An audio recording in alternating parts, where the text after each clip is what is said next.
Man, I'm excited about what I saw with my boy Israel Mukuamu because he did his thing, and I'm gonna just say this, just keeping it all the way 100.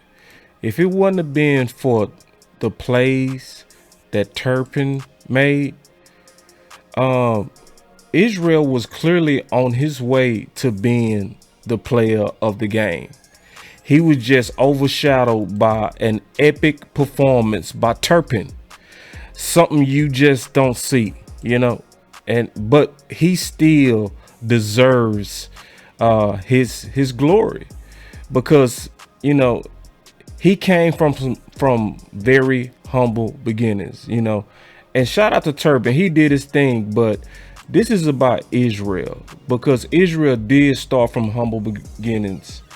We all remember when he was playing for the Gamecocks and his name was called for the Dallas Cowboys, and he was in tears. He had one of the most dramatic moments the day of the draft, where you could tell he's a guy that really loves football. To hear his name called and to just lose it the way that he lost it, it wasn't a normal cry. It was a cry of being extremely happy. And from those humble beginnings, right? Let's just keep it real. He was the talk.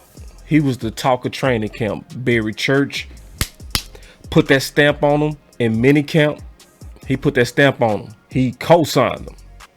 But then, let's just be honest, the pads came on. And when the pads came on, and as a rookie, it was let's just keep it real.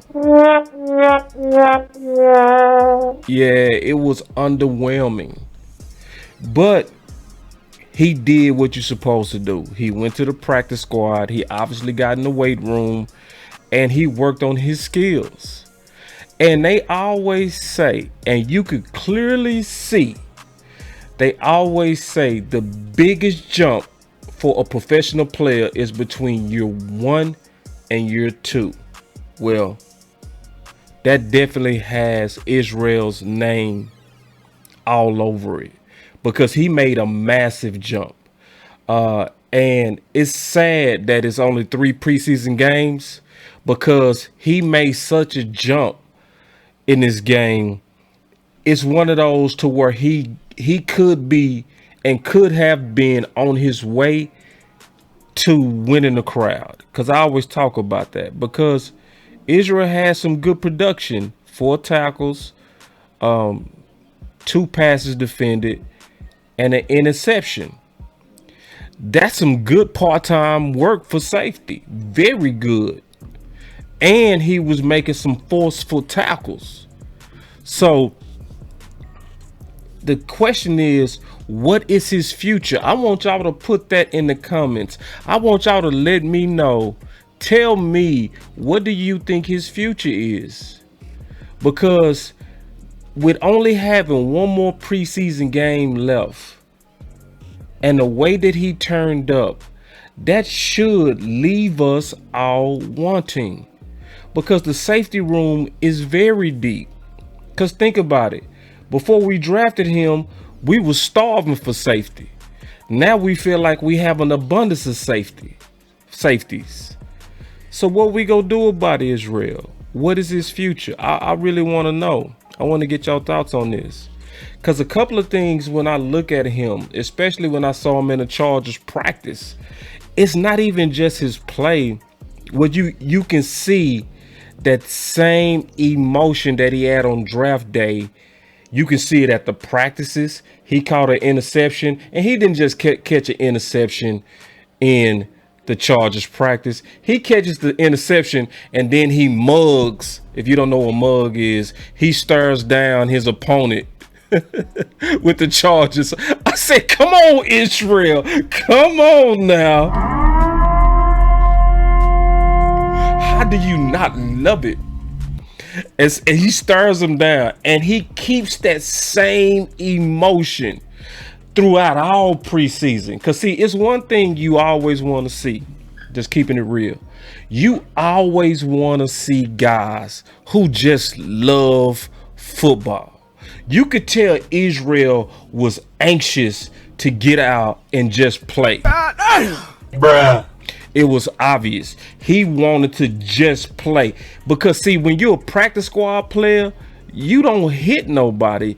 They treat you like you better not touch Dak. You better not touch Amari. You better not, because they trying to keep those guys safe.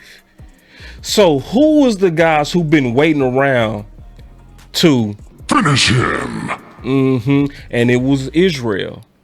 So I was very excited for what I saw. But this is the question. What is his future? Because I can't put my finger on it.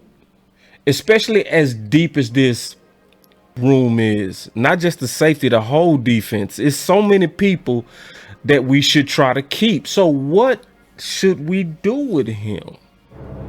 You know? So I want to hear about that. And let's just be honest. Is it too little, too late? Is it too late this year? Do they send him back to the practice squad? Because it's just one preseason game. This is the knock on not having enough preseason games. Guys don't have a chance to build momentum. Like, why did we all fall in love with Donovan Wilson? It was because he kept building on preseason games. How did Cooper Rush first beat out Kellen Moore? He had to play all 4 preseason games as a rookie good. Bruh. If he would have had 3 and only 3, Kellen Moore would have still probably been our backup. But it was because it was 4, and you can't deny 4 good games. And that's sad. I'm just being honest. It's sad that Israel might be subject to just one great preseason game.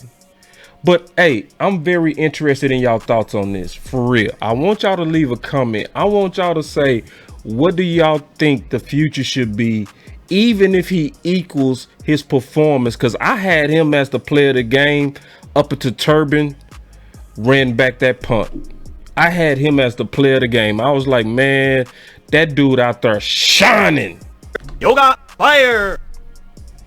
So I want to hear from y'all in the comments. And also, man, y'all continue to support Boss Cowboy Sports with the likes, with the shares. Also, and y'all have been doing this. Continue to support with the cash. Y'all been doing it all. But definitely hit that like button, hit that share button, and y'all stay up to Boss Cowboy Sports, where your voice matter. Peace.